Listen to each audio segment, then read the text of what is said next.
Swami, you can start prayer, Swami. ஆம். அருட்பெரும் ஜோதி அருட்பெரும் ஜோதி தனிப்பெரும் கருணை அருட்பெரும் ஜோதி எல்லாம் செயல் கூடும் என்னானை அம்பலத்தே எல்லாம் வல்லாந்தனையே ஏற்று இன்று வருமோ நாளைக்கே வருமோ அல்லது மற்றென்று வருமோ அறியேன் என் கோவே தொன்று மலவெம்மாயையற்று வெளிக்குள் வெளிகடந்து சும்மாயிருக்கும் சுகம் அருள் பழுத்த செலுங்கனியே அகம்பழுத்த சிவஞான அமுதே முத்தி பொருள் பழுத்த அருட்பாவை எமக்களித்த தெய்வ மனப்பூவே என்றும் மருள் பழுத்த அடியேங்கள் மனையருளை அகற்ற வரும் மணியே மெய்மை தெருள் பழுத்த வடலூர் வாழ் ராமலிங்கனின் அருளை சிந்திப்பேனே திருநிலைத்து நல்லருளோடும் அன்போடும் சிறப்போடும் செழித்து ஓங்க உரு நிலைத்து வன்மகிழ்வோடு வாழ்வுற வந்து நின் அருள் செய்வாய் இரு நிலத்தவரின் புறத் திருவருள் எல் வடிவோடு மன்றில் குரு நிலைத்த சர்க்குரு எனும் இறைவனின் குறைகளில் பதம் போற்றி சாகா கலை கண்ட சதுரா வருக சாந்தமெனும் தவளக்கலையை உடுத்தமர்ந்த தலைவா வருக சர்க்குணர்க்கு வேகா காலை விளம்ப வந்த விபுவே வருக வெறு விளக்காம் வெண்பா உரைத்த தமிழ் தலைமை வேந்தே வருக வியநிலையத்தில் பாகார் மொழியார் பற்றறுத்த பரமே வருக பக்திதனை பாரில் எவர்க்கும் படவிரிக்கும் பாங்கே வருக பல்காலும் பாகார் தெய்வ வடற்பதியின் வாழ்வே வருக ராமலிங்க வள்ளல் எனுமோர் மாணிக்க மணியே வருக வருகவே உலகம் தலைக்க வந்துதித்த உருவே வருக ஓதாதே உற்ற கலைகள் அனைத்தினையும் உணர்ந்தோய் வருக எண்ணிரண்டற்றிலகும் பரமானந்த சுக இயல்பே வருக இம்பர்தமை இரவாகதியில் ஏற்றுகின்ற இறையே வருக என் போல்வார்களகம் தவிர்த்து கதியளிக்கும் கண்ணே வருக கண்ணிறைந்த கலிப்பே கலிப்பில் ஊறுகின்ற கனிவே வருக கலை மதிதோய் வளகம் செறிந்த வடற்பதியின் வாழ்வே வருக ராமலிங்க வள்ளல் எனுமோர் மாணிக்க மணியே வருக வருகவே அருட்பெரும் ஜோதி அருட்பெரும் ஜோதி தனிப்பெருங்கருணை அருட்பெரும் ஜோதி குருவே சரணம் குருவே துணை அருளே சரணம் அருளே துணை. இணையம் வழி இணைந்திருக்கின்ற எல்லா அன்பர்களுக்கும் இனிய மாலை வணக்கங்கள்.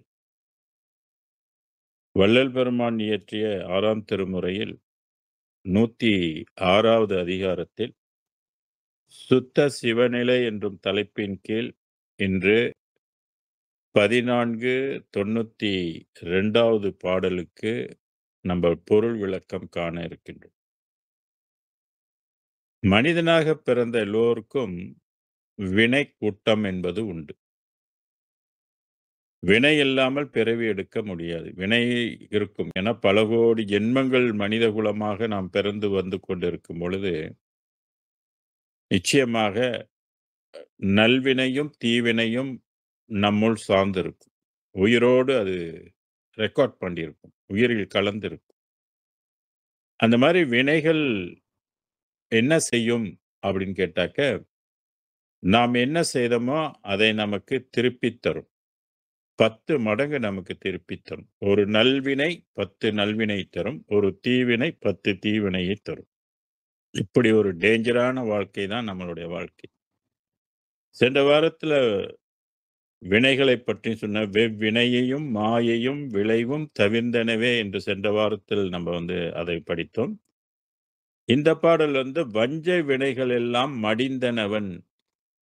மடிந்தன அப்படின்னு சொல்வார்.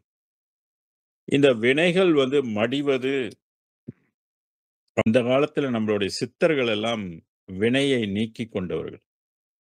எப்படி வினையை நீக்கிக் கொண்டார்கள் அப்படின்னு கேட்டீங்கன்னாக்க, இந்த உடம்பு உற்பத்தி செய்கின்ற ஒரு தாது, அதாவது 7வது தாதுன்னு சொல்ற விந்து அணுக்கள். இந்த விந்து அணுக்களிலே நாதம் இருக்கின்றது. நாதம்னா உயிர் பொருள். நமச்சிவாய வாழ்க, நாதன் தாழ் வாழ்க என்று சொல்றோம் இல்லையா? மாணிக்கவாசகருடைய பாடல்ல. அப்ப நாதன் என்ற உயிரை வசப்படுத்திக் கொண்டான். அந்த உயிர் பொருளை எவ்வளவுக்கு எவ்வளவு நம்ம வசப்படுத்துகின்றோமோ, அந்த அளவுக்கு வினைகளை வெல்லலாம் என்பது சித்தர்கள் கண்ட ஒரு வித்தை. இதை சிவவாக்கியர் ஒரு அருமையாக ஒரு பாடல்ல சொல்லுவாரு. எப்படி அப்படின்னு கேட்டீங்கன்னாக்க, 5 3 எட்டடா அனாதியான மந்திரம், நெஞ்சிலே நினைந்து கொண்டு நீர்வுரு செபிப்பிரேல், பஞ்சமான பாதகங்கள் 100 கோடி செய்யினும் பஞ்சு போல் பறக்கும் என்று நான்மறைகள் பண்ணுமே அப்படின்னு சொல்லுவார். பாடியிருக்கிறார். அப்படி ஒரு பாடல் இருக்குது. 5 3 கூட்டினால் 8. இந்த 8 அகாரம் என்று தமிழ்ல சொல்றது. அகரம் அப்படின்னு சொன்னா ஒளி. ஆக இந்த ஒளியாகிய 8ஐ என்ன செய்ய வேண்டும் அப்படின்னாக்க, மனதுக்குள் கொண்டு போய் சேர்க்க வேண்டும். 5 3 எட்டடா அனாதியான மந்திரம். இது வாயில சொல்ற மந்திரம் அல்ல. இது ஆதியான ஒரு மந்திரம். அந்த ஒளியே மந்திரம். திருமூலர் கூட சொல்லுவார் இல்லையா? மந்திரமாவதும் மாமருந்தாவதும் சுந்தரமாவதும் தூய்நெறியாவதும் எந்தை பிரான் தன் இணையடிதானே. ஆக ஒளியே மந்திரமாக விளங்குகின்றது என்று குறிப்பிடுவார். 5 3 மெட்டடா ஆதியான மந்திரம். நெஞ்சிலே நினைந்து கொண்டு இந்த ஒளி என்ற மந்திரத்தை மனம் என்ற உள்ளத்துக்குள் செலுத்த வேண்டும். அப்ப மூலாதாரத்தில் இருக்கிற இந்த ஒளியை 6 ஆராதாரங்களை கடந்து சுழிமுனை வழியாக புருவமத்திக்கு கொண்டு வரணும். இப்படி கொண்டு நீ ஜெபித்தாள், உள்ளத்துக்குள் வைத்து ஜெபித்தாள். 5 கரத்தனை ஆணை முகத்தனை இந்தின் இளம்பிறை போலும் ஏற்றினை நந்தி மகந்தனை ஞான கொழுந்தினை புந்தியில் வைத்து அடி போட்டுகின்றேனே அப்படின்னு திருமூலர். புந்தினா மனம். சோ இந்த மூலாதாரத்தில் இருக்கின்ற மூலாதார கணபதின்னு சொல்லுவாங்க. இதே மேல அது உச்சிட்ட கணபதி என்பார்கள். இப்படிப்பட்ட இந்த கணபதி என்று சொல்லப்பட்ட இந்த மூல ஒளியை மேலே ஏற்றினால் 12 ஆண்டு தவம் செய்து இந்த ஒளியை வசப்படுத்தி கொண்டால் உள்ளக்கூற்றில், அது எல்லா வினைகளையும் மடிந்து போய்விடும். எல்லா ரெக்கார்டும் அழிந்து போய்விடும். எல்லா பதிவுகளும் காணாமல் போய்விடும். இரேஸ் ஆயிடும். இதத்தான் சொன்னாரு. வஞ்ச வினைகள் எல்லாம் மடிந்தனவன் அப்படின்னு சொன்னாரு. மடிந்தன. இது சித்தர்கள் கையாண்ட முறை. ஆனா வள்ளல் பெருமான் மூலக்கணலை எழுப்பவில்லை.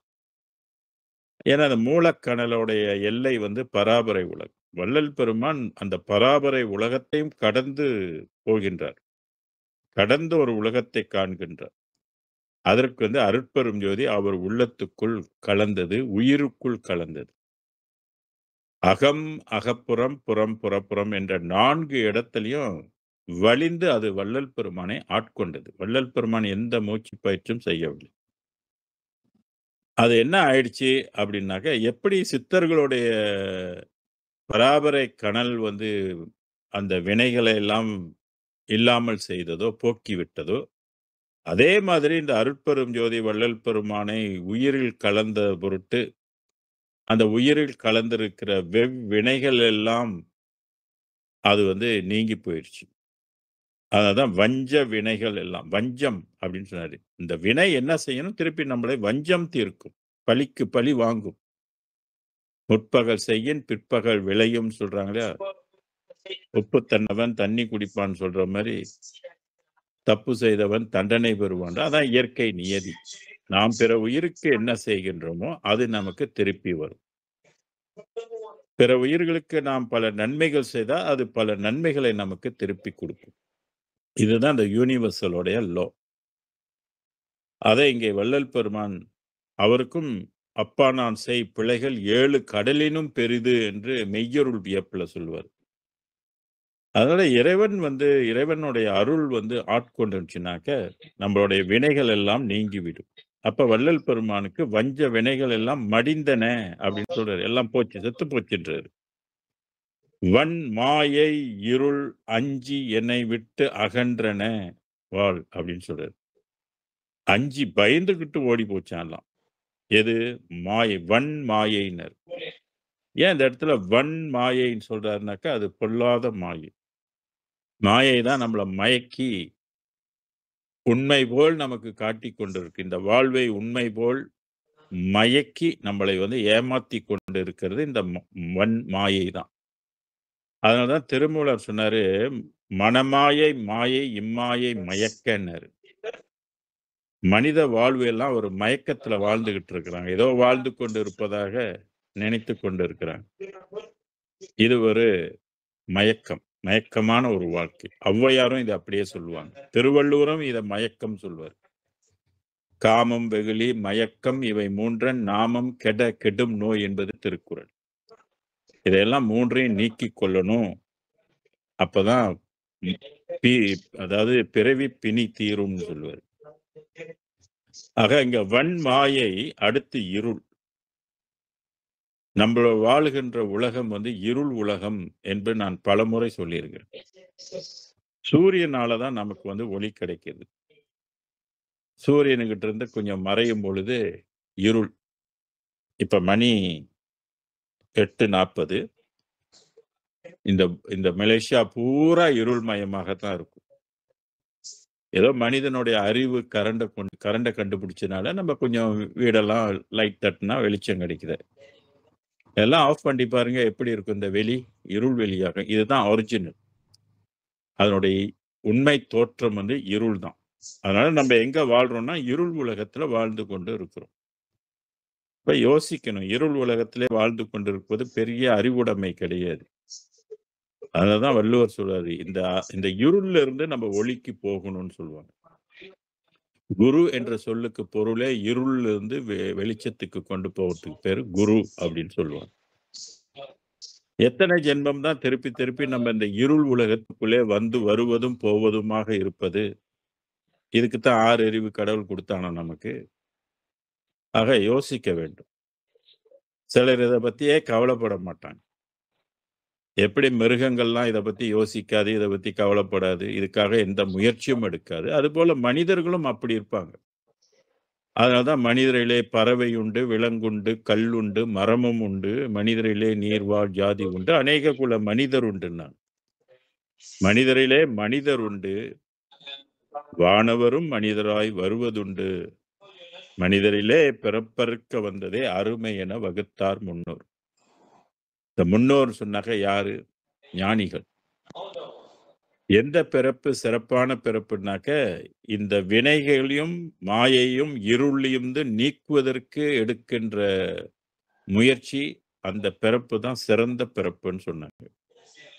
மற்றதெல்லாம் ஏனோ தானோன்று மற்ற விலங்குகள் போல் மனிதனும் வாழ்ந்து கொண்டு இருப்பார்கள். ஆனா அவங்களுக்கு பேரு மனிதன். சிந்தனையற்றவர்கள், முயற்சி செய்யாதவர்.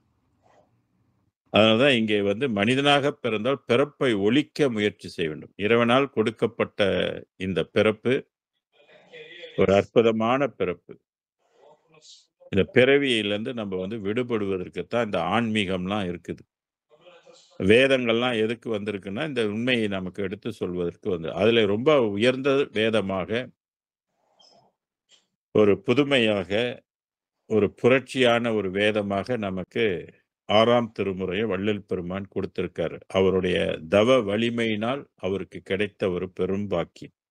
உண்மையை உள்ளவாறு எடுத்து சொல்லுகின்ற ஒரு வேதம். இது ரிக்கு வேதம், யஜுர், சாம, அதர் வேதங்களுக்கு ஈடாக உள்ளது அல்ல.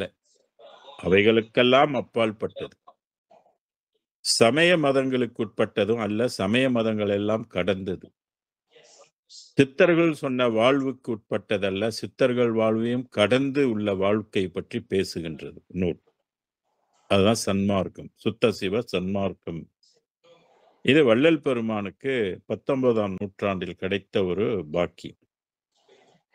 அதனால அவர் என்ன சொல்றாரு அப்படின்னாக்க, தன்னுடைய வினைகள் எல்லாம் அருட்பெரும் ஜோதியின் கருணையினால் எல்லாமே மடிந்தன. வினை மட்டும் மடியல, மாயையும் மடிந்தது. மாயையும் மட்டும் மடியல, இருள் என்னை விட்டு ஓடி போச்சுன்றாரு.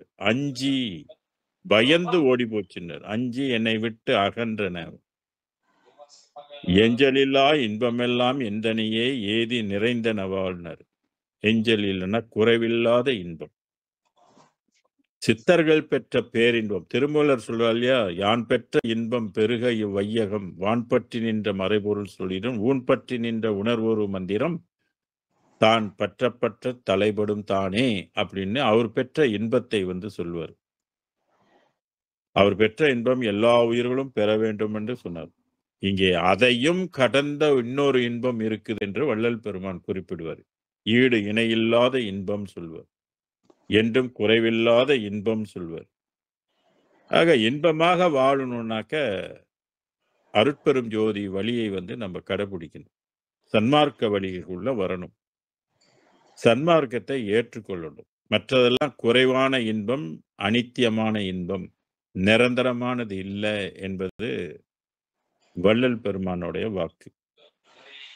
உண்மையான இன்பத்தை தேடி தேடி நம்ம புறத்தில் அலைந்து கொண்டு இருக்கிறோம். இன்பமாக வாழணும்னு ஆசைப்படுறோம். ஆனா முதுமை வரும் என்று யோசிக்கிறோமா?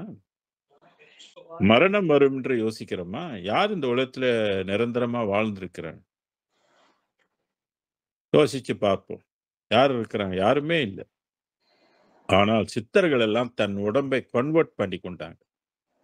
விண்ணுலகத்தில் எங்க இன்பமான ஒரு இடம் இருக்குதோ அந்த இடத்தை வாழ்க்கையாக அவர்கள் பெற்றுக்கொண்டார்கள். அந்த உடம்பை இன்ப உடம்பாக மாற்றிக்கொண்டார்கள்.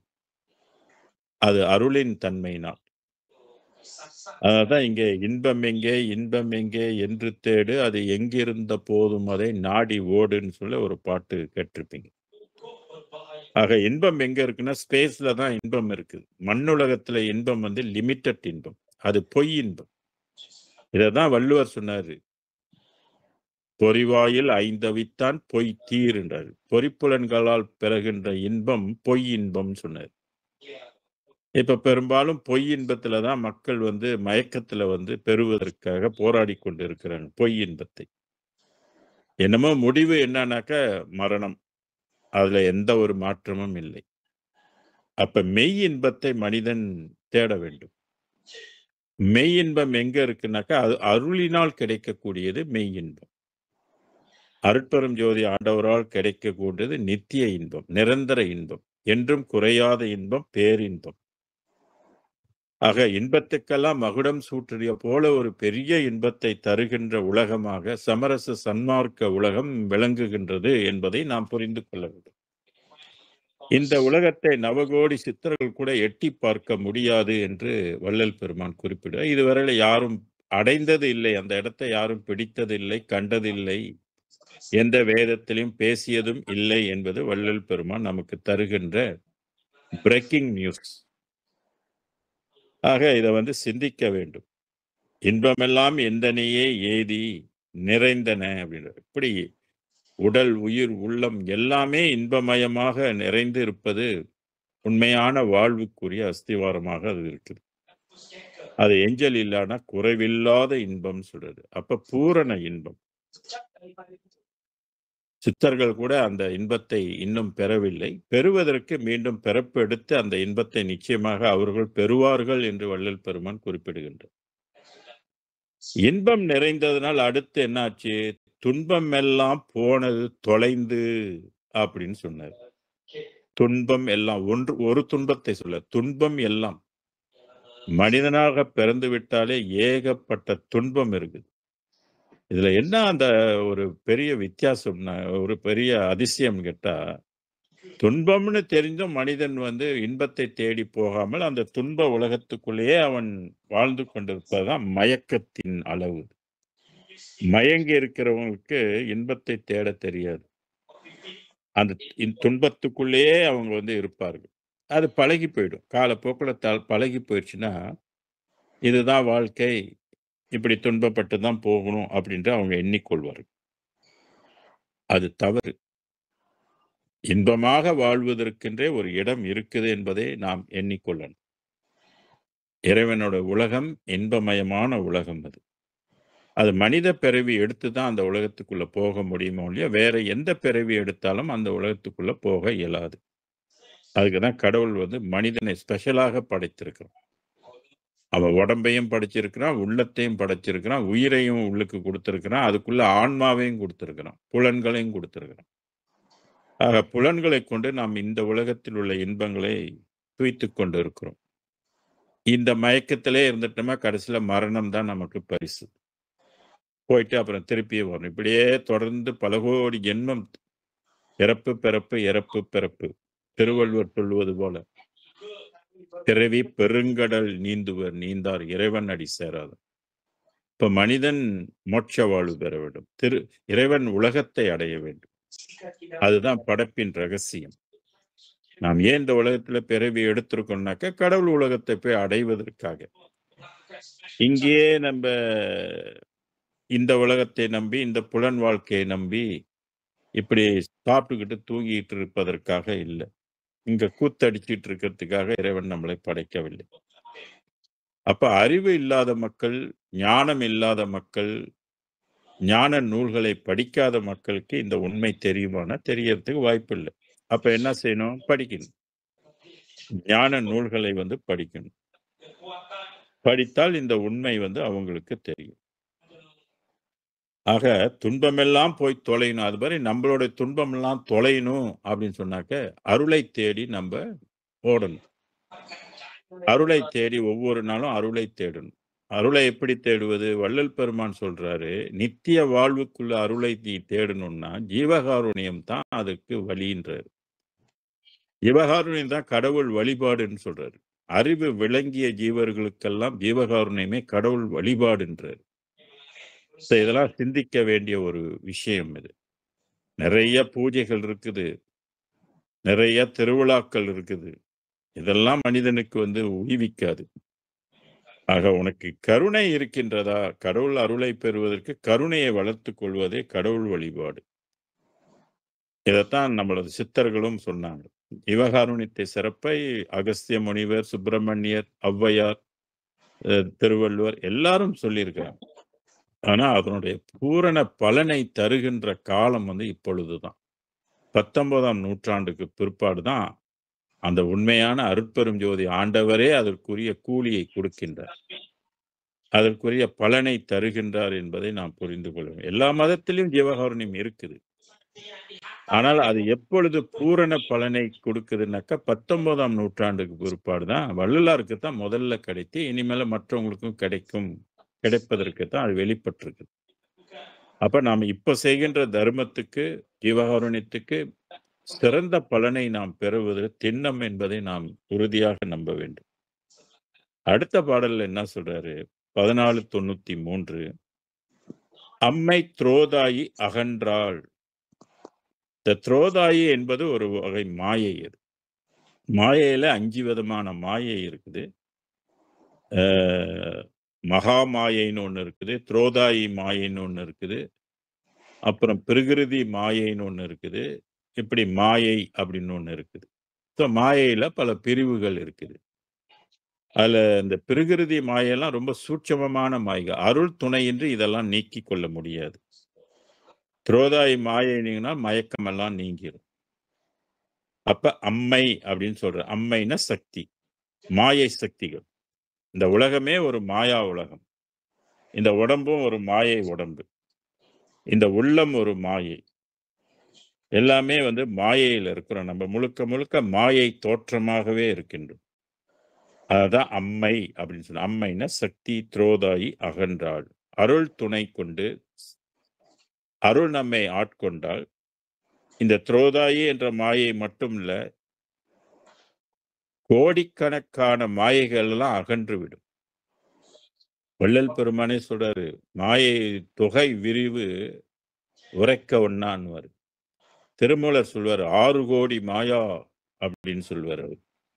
ஆக இவ்வளோ சக்திகளையும் மாயை சக்திகளையும் அகன்று போய்விடும் அருளின் துணையால். அதனால்தான் அருளைப் பெற முயற்சிக்க வேண்டும். அருள் பெற வாழ வேண்டும். அதற்கு அனுதினமும் உயிர்க்கருணை வேண்டும். கொலை புலை தவிர்க்க வேண்டும். காலை மாலை இறைவனை வழிபட வேண்டும். அருட்ஜோதி ஆண்டவரை புரிந்து கொள்ள வேண்டும். என்னை விரும்பி அம்மை அருட்சக்தி அடைந்தனலே பாருங்க, முதல்ல சொன்னது அம்மை துரோதாயி என்று. துரோதாயி என்பது மாயை சக்தி. என்னை விரும்பி அப்படின்னு சொன்னார். அப்ப கடவுள் நம்மளை விரும்ப வேண்டும். கடவுள் விரும்புவதற்கு நம்ம நல்ல பிள்ளையாக இருக்க வேண்டும். பிற உயிர்களுக்கு நாம் துன்பம் கொடுக்க கூடாது. பிற உயிர்களை கொன்று நம்ம தின்றக்கூடாது. பிறருடைய வாழ்க்கையை கெடுக்கக்கூடாது. பிறருடைய சொத்தை புடுங்கக்கூடாது. பிறருடைய கூலியை தடையின்றி கொடுக்கணும். கூலி குறைக்க கூடாது. இப்படி நிறைய சட்டத்திட்டங்கள்லாம் இருக்குது. இப்படிலாம் இருந்தா இறைவன் நம்மை விரும்புவான். இறைவன் நம்மை விரும்புவது என்பது பெரிய விஷயம் தெரியுங்களா? வள்ளல் பெருமானை இறைவன் விரும்பினான் என்று சொல்றது எவ்வளவு பெரிய. நம்ம பல பேரை விரும்புவோம். இளம் பருவத்தில் உள்ளவங்க ஒருத்தரை விரும்புவாங்க. ஆனா இறைவன் நம்மளை விரும்ப வேண்டும் என்று நினைப்பது அது ரொம்ப ரொம்ப மேலான ஒரு விருப்பம். அது இங்க சொல்றார் வள்ளல் பெருமான், இறைவன் என்னை விரும்பி அம்மை அருட்சக்தி அடைந்தனர். இந்த அருட்சக்தின்னு சொல்லக்கூடிய அம்மை இருக்கு இல்லையா, அது பூரணமான சக்தி, பெருங்கருணை தாய்.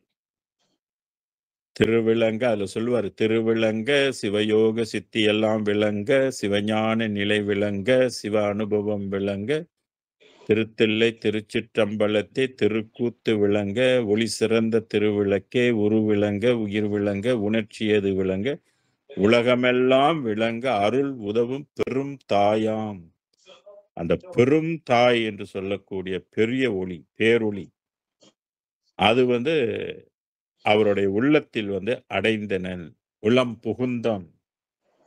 உளம் புகுந்ததை பற்றி ஒரு 20 பாடல்கள்ல வள்ளல் பெருமான் சொல்லி, இறைவன் உள்ளத்துக்குள் புகுந்து கொள்வான், அகத்துக்குள் புகுந்து கொள்வான், அகப்புறத்துக்குள் புகுந்து கொள்வான், புறத்தில் புகுந்து கொள்வான், புறப்புறத்தில் புகுந்து கொள்வான். அப்படின்னா அகம் என்றால் ஆன்மா, அகப்புறம் என்றால் ஜீவன், புறம் என்றால் மனம், புறப்புறம் என்றால் புலன்கள். அத்தோடு நிக்குமா? தோல் உடம்புக்குள்ள எல்லாமே புகுந்து கொள்ளும். டோட்டலா உடம்புக்குள்ள எங்கெங்கெல்லாம் அணுக்கள் இருக்கோ அந்த அணுக்களுக்குள்ள எல்லாம் புகுந்து கொள்ளும். இப்படி அருட்சக்தி உள்ளத்துக்குள் புகுந்து கொண்டால் இந்த உடம்பு ஒளிமயமாக கன்வெர்ட் ஆயிடும். அப்புறம் அதுக்கப்புறம் இறப்பு வருமானா இறப்பே வராது அந்த உடம்புக்கு. அந்த மாதிரி ஒரு நிலையை வள்ளல் பெருமான் அடைவதற்கு அந்த அருட்சக்தி தான் துணையாக இருந்தது. அதுதான் என்னை விரும்பி அம்மை அருட்சக்தி அடைந்த நிலை அப்படின்னு சொன்னார். இம்மையிலே மாயை நீங்கினள். இம்மையிலேனா அந்த 19ஆம் நூற்றாண்டுல அந்த காலகட்டத்துல வள்ளல் பெருமானும் மாயையோடு தான் இருந்தாரு. அந்த மாயை சற்று முன்பு சொன்ன இல்லையா, மகா மாயைன்னு, மாயை நீங்கினள். ரோதாயி மாயை தன்மை வேறு, மாயையினுடைய தன்மை வேறு, பிரகிருதி மாயையினுடைய தன்மை வேறு. ஆக இம்மையிலே மாயை நீங்கினல், பொன் வண்ண வடிவு உற்றது. இந்த அருள் உள்ளத்துக்குள்ளெல்லாம் புகுந்த பிற்பாடு அந்த உடம்பு என்ன மயமா ஆயிடுச்சுன்னு சொல்றாரு பாருங்க. பொன் வண்ணம் வடிவுற்றது. தங்கத்தை உருக்கினால் அது எப்படி ஜொலிக்கும், நல்லா 916 என்ன பல பல பலன்னு எப்படி இருக்குமோ அந்த மாதிரி என்னோட உடம்பு ஆயிடுச்சு அப்படின்னு சொல்றாரு. அதான் பொன் வண்ணம் வடிவு உற்றது. அடுத்து என்றும் சாமார் இல்லை எனக்குத்தான். சாமாறுன்னா இறப்பு. வள்ளல் பெருமான் இங்க என்ன சொல்றாரு, எனக்கு இனி என்றும், அந்த வார்த்தையை பாருங்க, என்றும் அப்படின்னு சொல்றாரு. இது வேறவங்க யாரும் சொல்ல முடியாது. இப்ப நவகோடி சித்த ரிஷிகள் அவங்க சொல்ல முடியாது. என்றும் அப்படின்னு சொல்ல முடியாது. ஏன்னா, அவங்க உலகத்துக்கும் மரணம் என்பது ஒன்று உண்டு. நீண்ட காலம் வேணுமாக இருக்கலாம். ஆனா, அந்த அந்த உலகத்துக்கும் மடிவு என்ற நிலை உண்டு. மடிந்து போகக்கூடிய வாய்ப்பு வந்து அந்த உலகத்துக்கும் உண்டு என்பதனால தான் இறைவன் இந்த சன்மார்க்கத்தை வந்து உலகத்துக்கு வழங்குறான். உயிர்கள் எல்லாம் உய்யட்டும். என்றும் இரவாத ஒரு வாழ்க்கையை அவங்கலாம் பெறட்டும். அப்படின்னு அந்த இறைவன் அருட்பெருஞ்சோதி ஆண்டவர், இதற்கு முன்பு வராதவர், இதற்கு முன்பு யாருக்கும் அருள் புரியாதவர், இதற்கு முன்பு யாருக்கும் உடம்பு தராதவர், முதலாக வள்ளல் பெருமானை ஆட்கொண்டு அவருக்கு இந்த பொன் வடிவம் கொடுத்து, என்றும் இறப்பு வராத ஒரு நிலை எனக்கு தந்தாண்டது.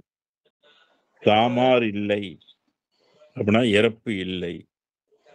இது வள்ளல் பெருமான் இன்னும் சில பாடல்களையும் சொல்லுவாரு. காற்றாலே புவியாலே ககனமதனாலே கனலாலே புனலாலே கதிரதியாலே கூற்றாலே கோளாலே கொலைக் கருவியாலே வேற்றாலே எஞ்ஞான்று அழியாது விளங்கும் மெய்யளிக்க வேண்டுமென்றேன் விரைந்தளித்தான் எனக்கு. ஏற்றாலே இழிவனனின் நினையாதீர் உலகீர் எந்தை அருட்பெரும் ஜோதி இறைவனை சார்வீரே. இந்த ஏற்றாலே இழிவு என நினையாதீர் அப்படின்னாக்க எந்த வகையிலும் எனக்கு இனி இறப்பு என்பது கிடையாது. வருண நீ நினைத்திராத அப்படின்னு சொல்லுவாரு. இந்த முதல்ல சொன்னேன் காற்றாலே புவியாலே ககனம் இந்த மாதிரி பஞ்சபூத தத்துவத்தினாலும் கோளால் கூட எனக்கு இனி மரணம் வராது.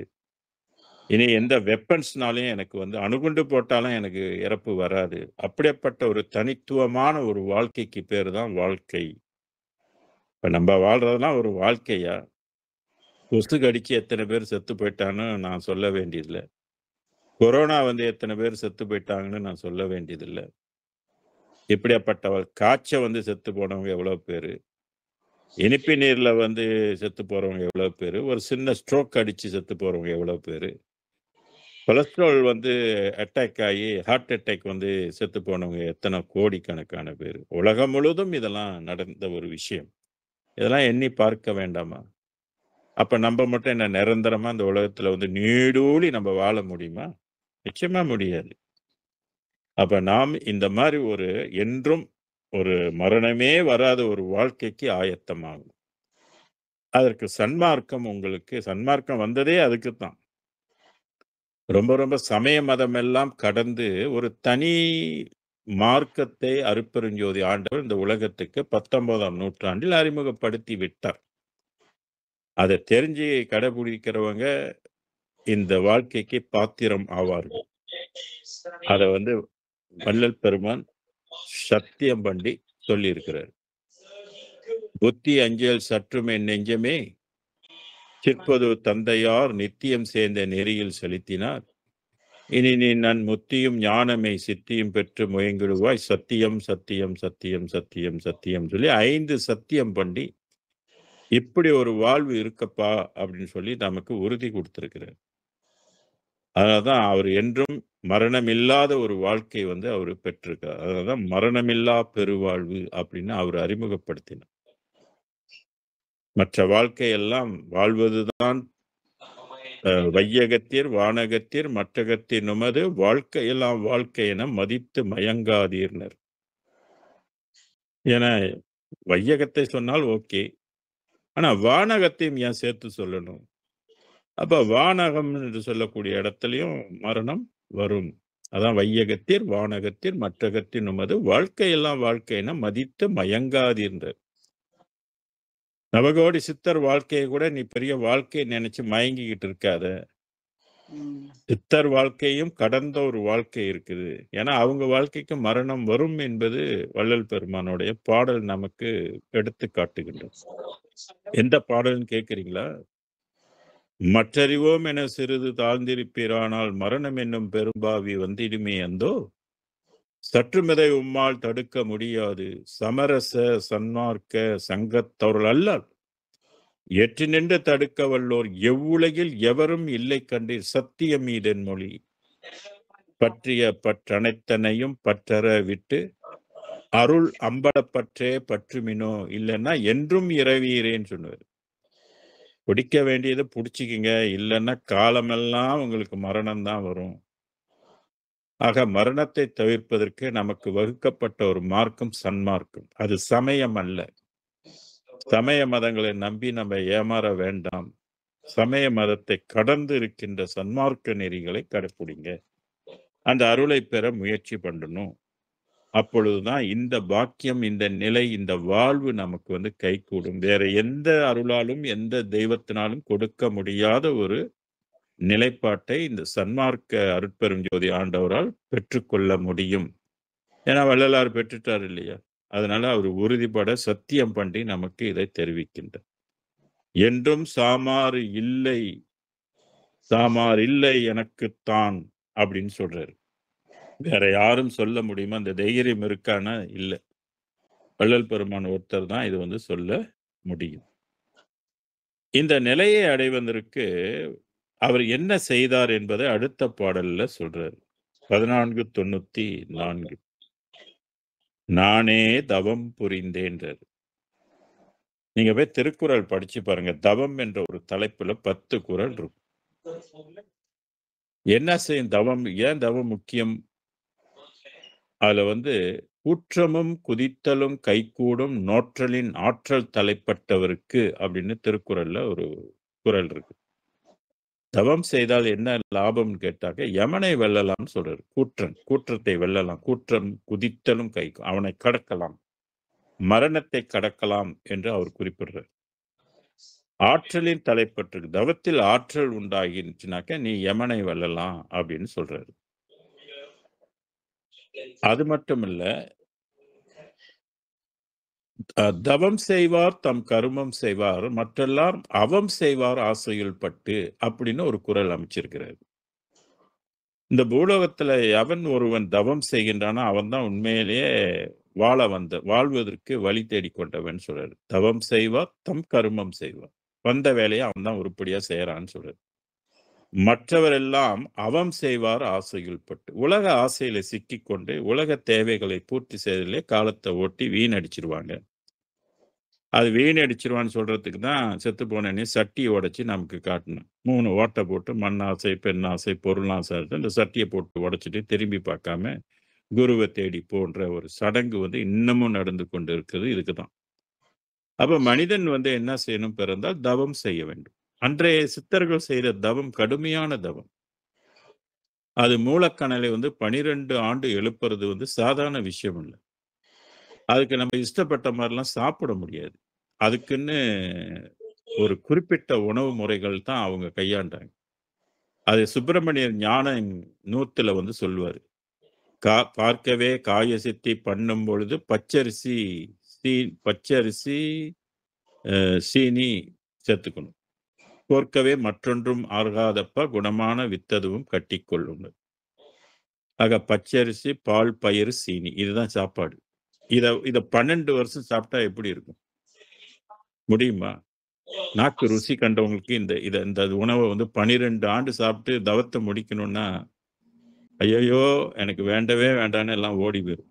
ஆனா பல கோடி பேர் இந்த மாதிரி சாப்பிட்டுட்டு உயிர் இருக்கிறாங்களே, எண்ணிலா கோடிக்கணக்கான பேர் சித்தி பெற்றிருக்கிறாங்களே, அவனும் நம்மள மாதிரி இந்த பூலோகத்துல பிறந்தவங்க தானே, அவங்களும் மும்மாளத்துல உற்றவங்க தானே. அப்ப அன்னைக்கு அந்த தைரியம் எப்படி அவங்களுக்கெல்லாம் இருந்துச்சு? அவங்களுக்கு எப்படி அது சாத்தியப்பட்டுச்சு? ஏன் நமக்கு சாத்தியப்படல? அப்படின்றத சிந்திக்க வேண்டிய ஒரு விஷயம். ஆக இங்க சன்மார்க்க தவம் என்பது வேறு. சன்மார்க்கத்தில் சித்தர்கள் செய்த தவத்தை நீங்கள் கையாள வேண்டிய அவசியம் இல்லை. இன்னும் எளிமையான ஜபம். என்ன தவம்? பிறர் உயிருக்கு கருணை காட்டுவது, கருணையை வளர்த்துக் கொள்வதை தவம் என்று வள்ளல் பெருமான் குறிப்பிடுகின்றார். அதுக்கு பாடல்கள்லாம் சாட்சி இருக்கு. அதுதான் எங்கே கருணை இயற்கையில் உள்ளன அங்கே விளங்கி அருட்பெரும் சிவமீனர் யாரே எனினும் இறங்குகின்றார்க்கு சீரே அளிக்கும் சிதம்பர சிவன். தன்மார்க்கத்தின் உயிர் நாடியே இரக்கம்தான், தயவுதான். ஆக தயவு என்ற ஒரு உணர்வை வளர்த்து கொண்டால் தவம் வளருதுன்றது அர்த்தம். சன்மார்க்க தவம் வளர வளர தயவு வளரும்ன்றது. உண்மையான தவத்தை செய்யும் போது உங்களுக்கு இயல்பாகவே தவம் வளரும். தவம் வளர்ந்தா தயை வளரும், தயை வளர்ந்தா தவம் வளரும். இப்படி ரெண்டும் ஒன்றுக்கு ஒன்று தொடர்பு இருக்குது. ஆக இங்கே சொல்றாரு நானே தவம் புரிந்தேன். ஆக இந்த சொல்லை வைத்து நான்லாம் தேடி பார்த்தேன். இவர் என்ன தவம் பண்ணாரு அப்படின்னு. இவர் செய்த தவம் வந்து 484வது பாடல்ல போய் பார்த்தீங்கன்னாக்க, என்னைப் போல் தவம் செய்வர் இந்த உலகத்தில் யார் இருக்கிறாங்க? நோவாது 10:25வது பாடல்லயும் சொல்லுவாரு. நோவாது நோன்பு எனைப்போல் நோற்றவரும், எஞ்ஞான்றும் சாகா வரம் எனைப்போல் சார்ந்தவரும், தேவா நின் பேரருளை எனைப்போல் பெற்றவர் இவ்வுலகில் யார் உளர் சற்றே அறை அப்படின்னுவாரு. ஆக இந்த இடத்த வந்து யாரும் பிடிக்கல. வள்ளல் பெருமானுக்கு தான் முதல்ல கிடைச்சது. அதனால இங்கே வந்து தவம் வந்து ரொம்ப ரொம்ப முக்கியம். ஜீவகாருண்யமே தவம். ஒரு உயிருக்கு பசி ஆற்றுவித்தால் அது வந்து தவ பலனை கொடுக்கும். தவத்தினுடைய பலத்தை அது கொடுக்கும். நிறைய இடத்துல இந்த தவத்தை பற்றி வள்ளல் பெருமான் வந்து சொல்லியிருக்கிறாரு. கோர்வைப்படுத்தி பார்த்தால் ரொம்ப ரொம்ப விசித்திரமான விஷயங்கள்லாம் விளங்கும். ஆக தவம் புரிந்தார். அதுதான் நானே தவம் புரிந்தேன். நான் நிலத்தில் அம்பலவன் தானே வந்து என்னை தடுத்தாண்டான்.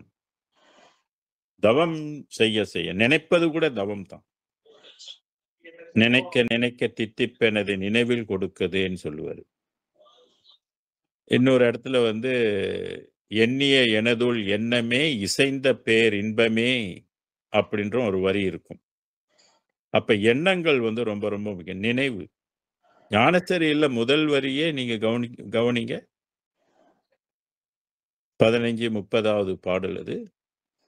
நினைந்து உணர்ந்து நெகிழ்ந்து அன்பே நிறைந்து ஊற்றலும் கண்ணீர் அதனால் உடம்பு நனைந்து அப்படின்ற சொல்லை அவர் பயன்படுத்தியிருப்பார். அப்ப நினைவு வந்து ஒரு பெரிய தவம்.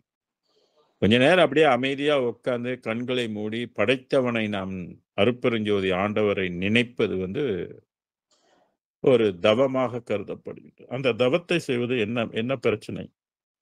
அது வந்து பெரிய பிரச்சனையோ பெரிய கஷ்டமானதை உட்கார்ந்து நினைக்கிறது தானே. அது வந்து பெரிய பிரச்சனைன்னு சங்கடமான ஒரு செயல் கிடையாது. அது சுலபமாக பழக எல்லாருக்கும் வந்துடும். அதுக்கு சில டெக்னிக் எல்லாம் இருக்குது. அதனால இந்த தவத்தை வந்து வள்ளல் பெருமான் புரியுது. நினைவை வந்து வள்ளல் பெருமான் பயன்படுத்தி கொண்டார். அதனால்தான் நமக்கும் அவர் சொன்னாரு. நினைந்து உணர்ந்துன்னு சொன்னார். நினைக்கலன்னா உணர முடியாது. அதுவே தவமாக கொள்ளும். ஜீவகாருண்யம் தவம்தான். இறைவனை நினைப்பதும் தவம். அதுதான் ஈரமும் அன்பும் கொண்டு இன்னருள் பெற்றேன் அப்படின்னு சொன்னார். என் மார்க்கம் இரவாது சன்மார்க்கம் தோழினர். அப்ப அந்த இடத்துல சொன்னாரு இரக்கமும் நினைவு அன்பும் இது ரெண்டும் தான் அவர் கையாண்ட முறை. நானே தவம் புனிந்தேன் நான் நிலத்தீர் அம்பலவன் தானே வந்து என்னை தடுத்தாட்கொள்ளும். நாம் தவம் செய்தால் இறைவன் நம்மளை வந்து ஆட்கொள்வோம். அதுதான் அருட்ஜோதி தெய்வம் என்னை ஆண்டு கொண்ட தெய்வம் சொன்னார். இறைவன் தான் விரும்பி என்னை வந்து ஆண்டு கொண்டான். முதலே என்னை விரும்பி என்ற சொல்லை பயன்படுத்தும். அவன் வந்து ஆண்டு கொண்டான்னு சொல்றார். இப்ப சன்மார்க்கம் என்பது இறைவனா தானாக வந்து நம்மை ஆட்கொள்ளுகின்ற ஒரு மார்க்கம். இப்ப அதற்கு வேண்டிய ஒழுக்கங்கள், அதுக்கு வேண்டிய உணவு பழக்கங்கள், அதுக்கு வேண்டிய தவங்கள், செயல்கள் எல்லாமே நாம் செய்து கொண்டு வர வேண்டும். அப்பொழுதுதான் அது வந்து நமக்கு நம்மை ஆண்டு கொள்வார்.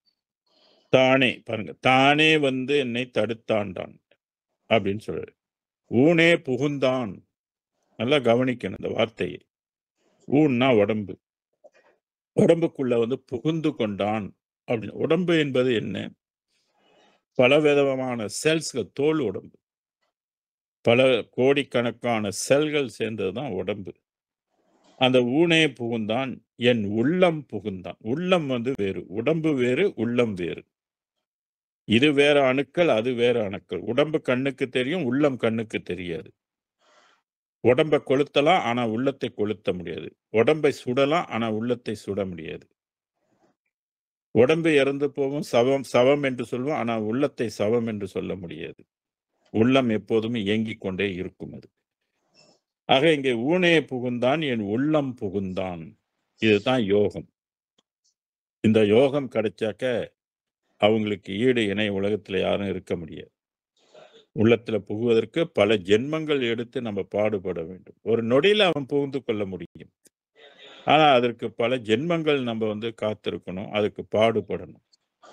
வள்ளலார் எத்தனை ஜென்மங்கள் பாடுபட்டாரோ தெரியல. கருவிலே வந்து கலந்து கொண்டார். 9 வயசுல வந்து ஆண்டு கொண்டார். அப்புறம் பல முறைகள் வந்து உள்ளுக்குள்ள புகுந்து கொண்டார். அப்புறம் நிறைந்து கொண்டார். அதனால இங்கே சொல்றாரு, "அம்பலவான் தானே வந்து என்னை தடுத்தாண்டான்னு" சொல்றாரு. அப்ப வள்ளலார் வாசி பயிற்சிலாம் செஞ்சேன்னு எங்கேயாவது சொல்றாரா? இதை அன்பர்கள் எல்லாம் சிந்திக்க வேண்டும். சன்மார்க்கத்துக்குரிய அருளை பெறுவதற்குரிய வழிமுறை நன்கு தெரிந்திருக்க வேண்டும். சும்மா போட்டுட்டு மூச்ச புடிச்சுக்கிட்டு நானும் பிராணாயாமம் செய்றேன், அருள் பெற முயற்சி பண்றேன்னு செஞ்சுக்கிட்டு இருந்தாக்கா, அதெல்லாம் வந்து கரைக்காது. உய்ய முடியாது. அதான் "ஊனே புகுந்தான் என் உள்ளம் புகுந்தான், உயிரில் புகுந்தான் கருணை புரிந்து." கருணை புரிந்து, கருணையினால் என் உள்ளத்தில் வந்து அவன் எங்கெங்கெல்லாம் புகுந்து கொண்டது. இதுதான் யோகம் என்று சொல்றேங்க. சிவ யோகம். இதுதான் சிவயோகம். உள்ளுக்கு வந்து புகுந்து கொள்வது. நிறைய பாடல்கள்ல இந்த விஷயத்த வந்து வள்ளல் பெருமான், ஏன்னா இது யோக நூல் இல்லையா? அதனால யோகத்தை பற்றி சொல்ல வேண்டும்.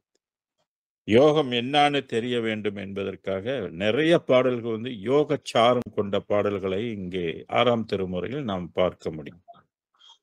ஆக "ஊனே புகுந்தான் என் உள்ளம் புகுந்தான், உயிரில் புகுந்தான்." அப்புறம் வேற என்ன வேணும்? இந்த மாரி உள்ளுக்கெல்லாம் புகுந்துருச்சுனாக்க என்ன பண்ணும் அது? தன் செயலை அது செயல்படுத்தும்ல. "என்னை இயற்றிய என் தனி தந்தையேன்னாலும்" அது இயற்ற ஆரம்பிச்சுரும்.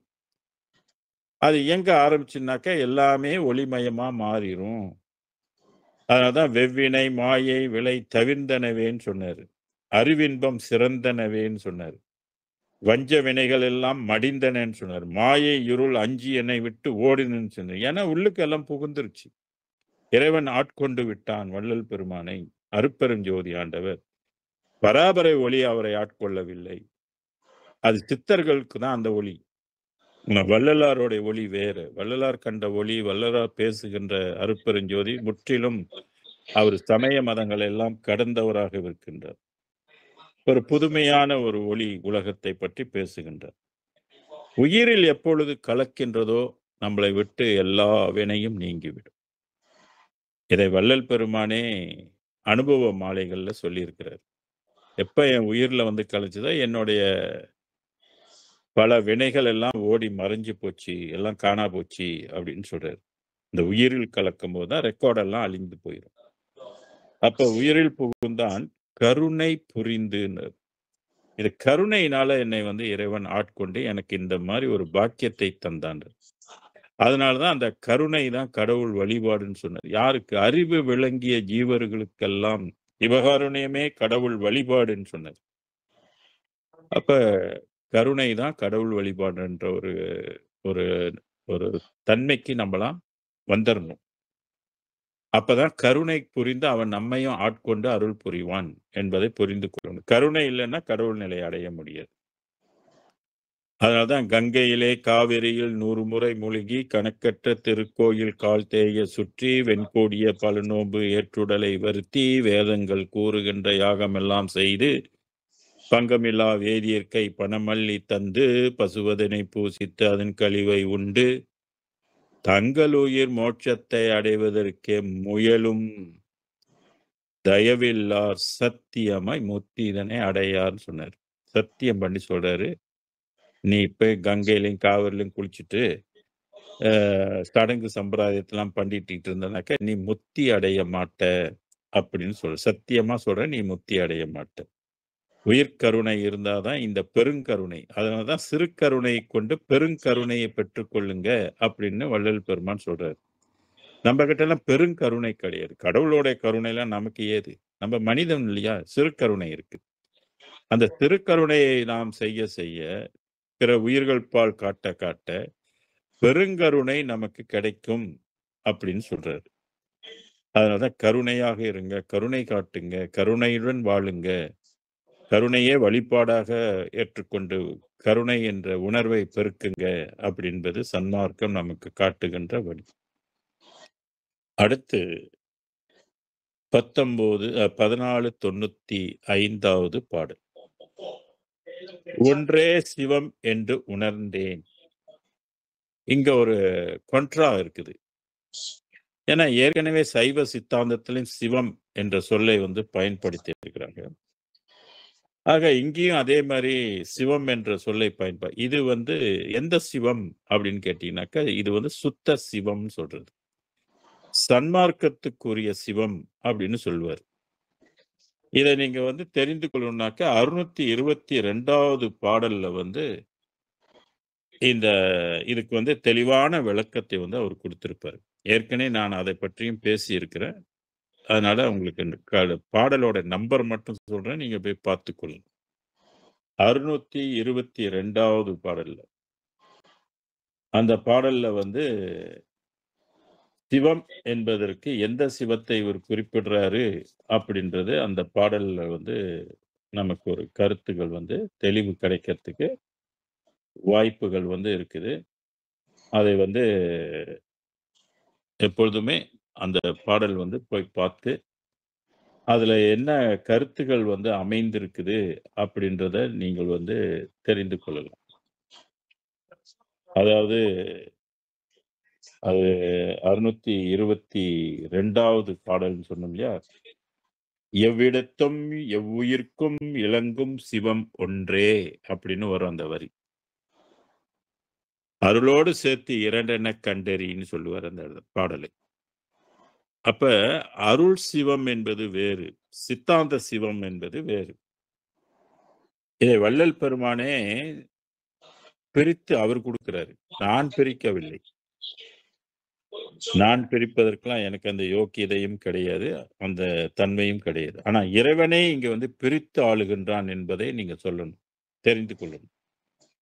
இதுவரையில இந்த அருள் ஜீவகாருண்யத்தினால் வருகின்ற அருட்சிவம் தான் ஒன்று. அது அந்த ஒன்றை தான் வள்ளல் பெருமான் குறிப்பிட விரும்புகிறார் என்ற ஒழிய, மூலாதாரத்தில் உள்ள சிவத்தை வந்து அவர் குறிப்பிடவில்லை.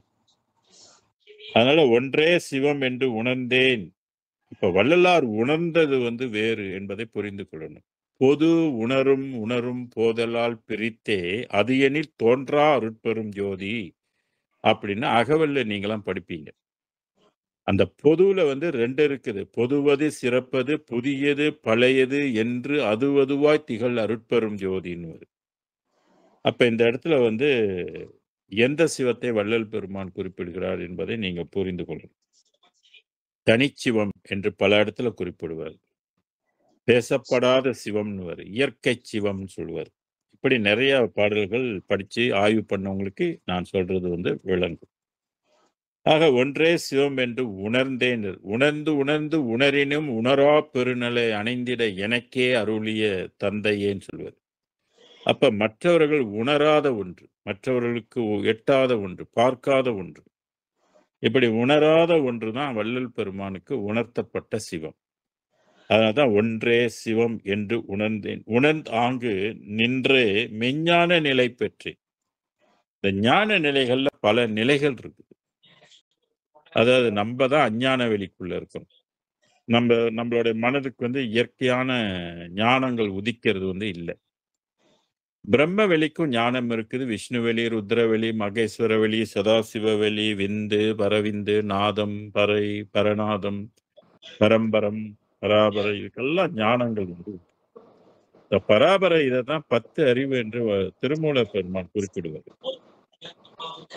ஆக இங்கே வந்து ஞான நிலை பெற்றேன் என்பது இந்த நிலை வந்து இதுவரையில யாரும் பெறாத ஒரு நிலை. செப்பாத மேல்நிலை என்று வள்ளல் பெருமான் குறிப்பிட்டிருக்கிறார். எந்த பாடல்ல அப்பா நான் வேண்டுதல் கேட்டு அருள் புரிதல் வேண்டும். ஆறுயிர்க்கெல்லாம் நான் அன்பு செயல் வேண்டும். எப்பாரும் எப்பதமும் எங்கனம் நான் சென்றே எந்தை நினது அருட்புகழை இயம்பிடல் செப்பாத மேல்நிலை மேல் சுத்த சிவ சன்மார்க்கம் திகழ்ந்தோங்க அருட்ஜோதி செலுத்தியிடல் வேண்டும். தப்பேது நான் செய்யணும் நீ பொறுத்தல் வேண்டும் தலைவா நினை பிரியாத. இந்த பாடலை நீங்கள் ஆய்வு செய்து பாருங்கள். செப்பாத மேல்நிலை என்பது ஏறா நிலைமிசை ஏற்றியந்தனக்கு ஆறாறு காட்டி அருட்பெரும் ஜோதி அகவல்லர். ஏறா நிலைமிசை ஏற்றியந்தனக்கு ஆறாறு கடத்தியது அருட்பெரும் ஜோதி. அப்ப 36 தத்துவத்தை கடந்து ஒரு மெஞ்ஞான நிலை என்று ஒன்று இருக்குது. அந்த நிலையை வள்ளல் பெருமான் முதலாக பெற்றார். வள்ளல் பெருமான் தான் அதை பெற்றார் என்பது கடவுளும் அதை உறுதிப்படுத்துகின்றார். அருட்பெரும் ஜோதி என்னுடைய நிலையை நீ பெற்றாய். என்னை வைத்து அகத்தில் வைத்து விழித்திருக்கின்றாய் என்று கூட அனுபவ மாலையில அந்த வரி இருக்கும். ஆக ஞான நிலை பெற வேண்டும். மனிதகுலமெல்லாம் அந்த உயர்ந்த ஞான நிலையை பெற வேண்டும். நன்றே மெய் சித்தி எல்லாம் பெற்றேன்றாரு. என்ன சித்தி என்ன 1, 2 சித்தியா? பல கோடி சித்திகளை செய்கின்ற ஆற்றல் வள்ளல் பெருமானுக்கு வந்து பெற்றேன் அப்படின்னு சொல்றாரு. இதுவரையில சித்தர்கள் கூட பெறாத சித்திகள் எல்லாம் வள்ளல் பெருமானுக்கு கிடைத்தது. கர்ம சித்தி, யோக சித்தி, ஞான சித்தி என்று சொல்லக்கூடிய சித்தி வகைகள் எல்லாம் அவருக்கு அத்துப்படி. அதான் நன்றே மெய் சித்தி எல்லாம் பெற்றேன். மெய் சித்தின்றார். பொய் சித்தி இல்ல. ஒரு காலத்தில் இருந்து ஒரு காலத்தில் அந்த சித்தி செய்ய முடியாமல் போனால் அதெல்லாம் பொய் சித்தி. ஒரு காலத்தில் ஞானம் இருந்து இன்னொரு காலத்தில் அந்த ஞானம் எல்லாம் மறந்து போச்சுன்னா அது வந்து பொய் ஞானம். அது மாரி இங்க ஒரு ஒரு ஒரு குறிப்பிட்ட வாழ்வு இருந்தா பிற்பாடு மரணம் வந்துச்சுன்னா அந்த வாழ்வு வந்து பொய் வாழ்வு. அதனால வள்ளல் பெருமான் பாடல்ல மெய் வாழ்வு, மெய் இன்பம், மெய்யறிவு, மெய்நிலை இப்படி நிறைய இடத்துல மெய் அமுதம் இப்படிலாம் மெய் மெய் மெய் என்ற சொல்லை நிறைய பயன்படுத்தும். ஏன்னா கண்டது எல்லாம் அனித்தியம் என்று குறிப்பிடுவார். கற்றதெல்லாம் பொய்யேன்னுவாரு. கழித்ததெல்லாம் வீணேன்னுவாரு. அப்ப மெய் எப்ப வருதுன்னா 19ஆம் நூற்றாண்டு தான் மெய் உலகத்துக்கு காட்டப்படுது. அதனால இங்க என்ன சொல்றாரு? சித்தி எல்லாம் பெற்றேன், மெய் சித்தி எல்லாம் பெற்றேன், திரு அம்பலத்தாடி பக்தி எல்லாம் பெற்ற பலன். அம்பலத்தாடி பக்தி எல்லாம். பாரில் உயர்ந்தது பக்தி, அதை பற்றின பேருக்கே வரும் முத்தி. சீரில் உயர் அட்ட சித்தி, யார்க்கும் சித்திக்கும் சிவன் செயலினால் சக்தி என்று ஒரு சித்தர் பாடிட்டு போனார். பக்தி வந்து ரொம்ப முக்கியம்னாரு. அவித்தவித்து முளையாதாம் தாண்டவ கோனே, பக்தி அற்றவர்க்கு கிடையாதாம் தாண்டவன கோனே. எப்படி ஒரு விதையை வந்து நம்ம வறுத்துட்டோமா அது முளைக்காதோ, அதுபோல பக்தி இல்லைன்னா உனக்கு ஒண்ணுமே கிடைக்காதுன்னு சொன்னார். குரு பக்தியே சகல சித்தியும் என்று ஒரு சித்தரும் சொல்லியிருக்கிறார். ஆக பக்தி வந்து ரொம்ப ரொம்ப முக்கியமானது. வள்ளல் பெருமான் கூட இந்த பக்தி நெறியில் செழித்தே அன்பர் பாடுமை அன்பில் பதியில் பழுத்தே தித்தித்திருப்பது பாரி திருச்சிற்றம்பல திருநட ஜோதி அப்படின்னு அந்த ஜோதி பாடல்ல இந்த வரி இருக்கும். பக்தி நெறியில் செழிக்கணும்னு சொல்லுவார். அது பக்தி வந்து ஓங்கணும். இறைவன் மேல பக்தி வரணும்னாக்கா மேலும் மேலும் இந்த 6ஆம் திருமுறை நல்லா திருப்பி திருப்பி படிக்கணும். பல தடவைகள் நம்ம திருப்பி திருப்பி படிக்க படிக்க நமக்கு வந்து பக்தி வரும். தன்னாலே இறைவனுடைய ஆற்றலையும், இறைவனுடைய தன்மைகள் எல்லாம் நாம் நல்லா புரிந்து கொண்டோமாக்க, நிச்சயமாக அது மேல நமக்கு பக்தி வரும். பக்தி வருவதற்கு தான் இந்த உலகத்துல வந்து நிறைய சிலை வழிபாடுகள் எல்லாம் நமக்கு அந்த காலத்துல வந்து அறிமுகப்படுத்தினாங்க. ஏன்னா கண்ணுக்கு புலப்படாத ஒன்றை எப்படியாவது அவனுக்கு வந்து அது மேல பக்தி வரும்னா, அது சாதாரணமா வராது. இன்னைக்கு பரவால்ல நமக்கு வந்து ஞான நூல் இருக்குது. நிறைய பேர் படித்தவங்க இருக்கிறாங்க. அந்த காலத்துல பள்ளிக்கூடம் இல்ல, படிப்பு இல்ல. ஆனா இருந்தாலும் பக்தி வளர்க்கணும், பக்திய விட்டுறக்கூடாதுன்னு சொல்லி நமக்கு வந்து ஒரு எலிமெண்டரி ஸ்கூல் மாரி, கிண்டர்கார்டன் ஸ்கூல் மாரி நமக்கு வந்து இந்த பக்தியை வளர்ப்பதற்கு இறைவனை வந்து சிலைகளில் வடித்து நம்மள எல்லாம் வந்து பக்திய வளர்க்கறதுக்கு முற்பட்டிருக்கிறார்கள் முன்னோர்கள். ஆனா அந்த அத வந்து ஏட்டுல நம்ம வந்து படிக்கணும். வேதங்களை படித்து இறைவன் என்ன மயமாக இருக்கிறார் அப்படின்னு நம்ம தெரிஞ்சுக்கணும். இப்ப வள்ளலார் வந்து சொல்லுவாரு, "நான் வந்து எல்லாத்தையும் வெட்ட வெளியாக பார்க்கின்றேன்" அப்படின்னு சொல்லுவாரு. இறைவனை நான் வெளியாக பார்க்கின்றேன், ஒளியாக பார்க்கின்றேன். சித்தர்களும் என்ன சொன்னாங்க, அந்த பராபர வெளியை வந்து "வெட்ட வெளிதனை மெய்யென்று இருப்பவர்க்கு பட்டயம் ஏதுக்கடி, குதம்பாய் பட்டயம் ஏதுக்கடி."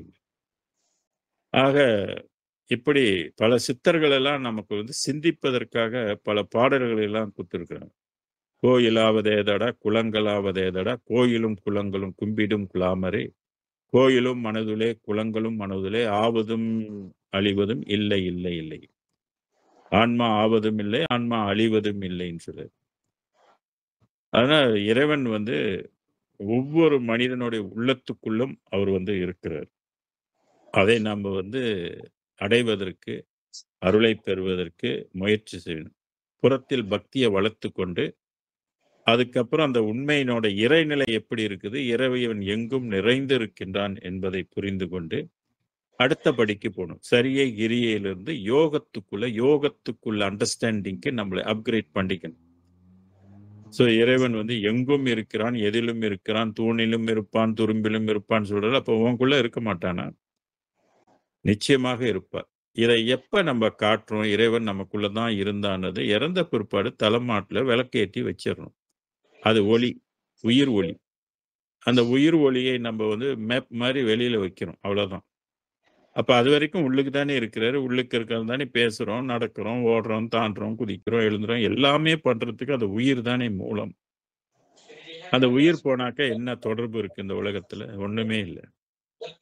இதத்தான் சொன்னாரு, "அருள் இல்லார்க்கு அவ்வுலகம் இல்லை, பொருள் இல்லார்க்கு இவ்வுலகம் இல்லை." உயிர் என்ற பொருள் இல்லைன்னாக்க இந்த பூமிக்கும் உனக்கும் தொடர்பு இல்லைன்னு சொன்னார். உறங்குவது போல சாக்காடு, உறங்கி விழிப்பது போல பிறப்பு என்று திருக்குறள் சொல்லும். ஆக ஒன்றே சிவம் என்று உணர்ந்தேன், உணர்ந்தாங்கு நின்றே மெஞ்ஞான நிலை பெற்றேன். நன்றே மெய் சித்தி எல்லாம் பெற்றேன், திரு அம்பலத்தாடி பக்தி எல்லாம் பெற்ற பலன். பக்தியினோட பலன். ஆக நாம் இறைவன் பால், அருட்பெருஞ்சோதி ஆண்டவர் பால் பக்தியை வந்து வளர்த்து கொள்ள வேண்டும். பக்தி ரொம்ப ரொம்ப முக்கியம் என்று சொல்லி பக்தி நெறியில் செழிக்க வேண்டும். அதே நேரத்துல ஞானத்தையும் நம்ம வந்து கொள்முதல் பண்ணிக்கொள்ள வேண்டும். அதற்கு 6ஆம் திருமுறை வந்து அடிக்கடி படித்து அதில் உள்ள பாடல்கள் எல்லாம் நாம் புரிய தன்னாலே பக்தி வந்துடும் நமக்கு. உண்மையை படிக்க படிக்க நமக்கு வந்து எல்லாமே நமக்கு வந்து கிடைக்கக்கூடிய வாய்ப்புகள் அருட்பெரும் ஜோதி ஆண்டவரால் ஏற்படும் என்பதை நாம் வந்து தெரிந்து கொள்ள வேண்டும். நேரம் கருதி நிறைவு செய்கின்றேன். அடுத்த முறை அடுத்த பாடல்களுக்குள்ள போவோம். அதுவரை நன்றி கூறி எல்லா உயிர்களும் இன்புற்று வாழ திருவருளின் துணையை வேண்டி நிறைவு செய்கின்றேன். நன்றி, வணக்கம். வாழ்க வாழ்க வாழ்க. அருட்பெரும் ஜோதி, அருட்பெரும் ஜோதி, தனிப்பெரும் கருணை, அருட்பெரும் ஜோதி, கொல்லா நெறியே உலகமெல்லாம் ஓதுக, எல்லா உயிர்களும் தொற்று வாழ்க, வள்ளல் மலரடி வாழ்க வாழ்க, வள்ளல் மலரடி வாழ்க வாழ்க. சர்க்குருநாதா சர்க்குருநாதா, சன்மார்க்க சங்கம் தலைக்க அருள்தாதா, திருவரை பிரகாச வள்ளலா திவ்ய திருவடிகளே சரணம். அருட்பெரும் ஜோதி, அருட்பெரும் ஜோதி, தனிப்பெருங்கருணை, அருட்பெரும் ஜோதி. குருவே சரணம், குருவே துணை, அருளே சரணம், அருளே துணை.